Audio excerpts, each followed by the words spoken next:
Wahida Clark, the official queen of Thug Love Fiction. I'm on Hip Hop Wired, and Hip Hop Wired reads Wahida Clark.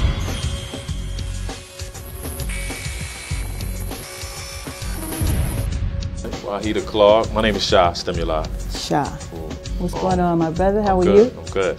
I've yet to read Justify My Thug. Could you give people a brief synopsis of the book? Justify My Thug is actually part 5 to the infamous Thug series. It takes off with 4 leaves off, of course. Right. And the series' favorite couples, Trey and Tasha, is back with their unfinished business. And it's just a roller coaster of a ride. So this is Thug Love Fiction. Is that right? Phrase you going? Can you break that down? Thug Love Fiction. Okay, we got the genre is so new. They don't even have a name for it. Urban lit, street lit, hip hop fiction, urban fiction. And the way I write, there's relationships. You know, even though everybody's thugged out, but there's still relationships and love going on. So Nikki Turner said, you're the queen of Thug Love Fiction. What got you into writing? I started writing, I was 2 years into serving my 10.5-year prison bid. And I had called home and said to my family, send me some money. It was like, Wahida, you ain't got no money. They get ready to repossess your car. They're going to foreclose on your house. You don't have anything, my sister. And I'm like, what? My husband was locked up. I had 2 teenage daughters. So I hung up that phone. I'm like, wow, this is only year 2. I still got 8.5 more to go. Whew. So during that time, I was working in the law library. And you know, once you put the thought out there, like, well, I got to do something. Once you put the thought out there, the universe works with you. So one day I'm sitting in the law library and I'm sitting there, and during that time I opened up 8 o'clock in the morning. Most of the time I'm the only one there. So I sit there, I read my newspapers, my books, magazines, do my homework, and then I picked up this magazine. I don't know if it was a Source or XXL. To this day I'm not sure which one it was. And it had a small sidebar article. It had a picture of this brother, and it said that he was in prison and he had wrote a book. His name was Shannon Holmes, and the name of his book was Be More Careful. So I'm like, wow, this brother's in prison and he wrote a book. And I'm sitting there, I'm looking at all these books on the bookshelves. Then I start visualizing my name, Wahida Clark, on the spine of the books. And then that's when I had my light bulb moment. So I'm going to write me a book. Wow. And Justify My Thug, this is 10 books later. So you did 10 years. My sentence was 10.5, but I did 9.5, because you know you get some good time. Can you talk about what inspired the criminal activity that led you there? To my bid, my prison bid? Yeah. I was working, had relocated because my husband, he was locked up. You know, the federal system, they move you around a lot. So they transferred him to Atlanta. So he said, Wahida, Atlanta is up and coming, just relocate. So I was like, yeah, because I was tired of Jersey anyway. Right.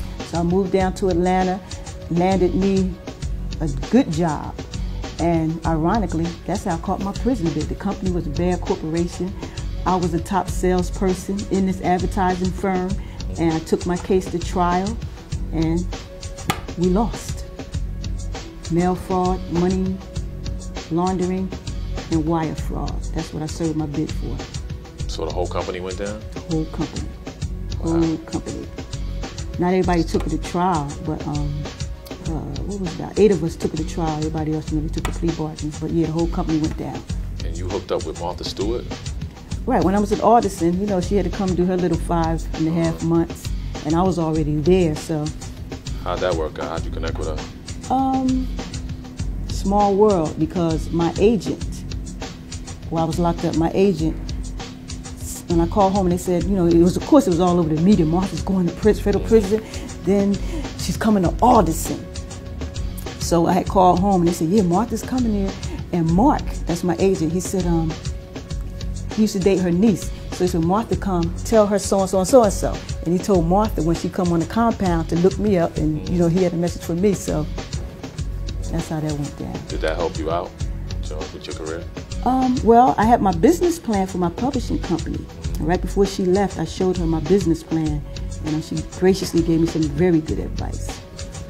And how'd you hook up with Cash Money? Cash Money. My agent.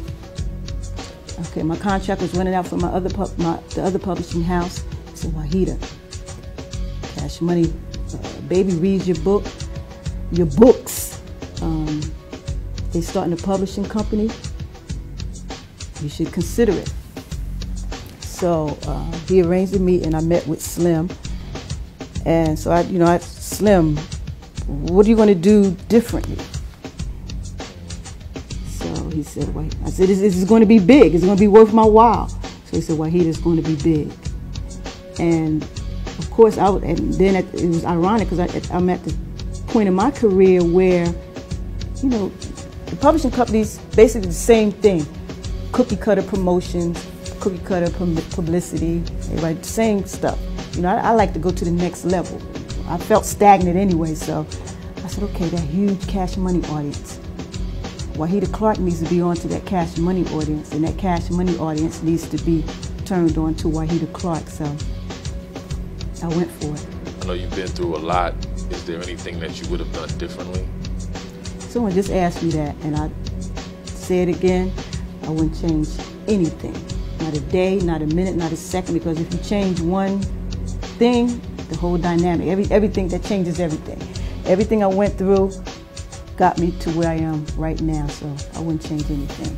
This is Wahida Clark, the official queen of Thug Love Fiction. I'm on Hip Hop Wired, and Hip Hop Wired reads Wahida Clark. Peace.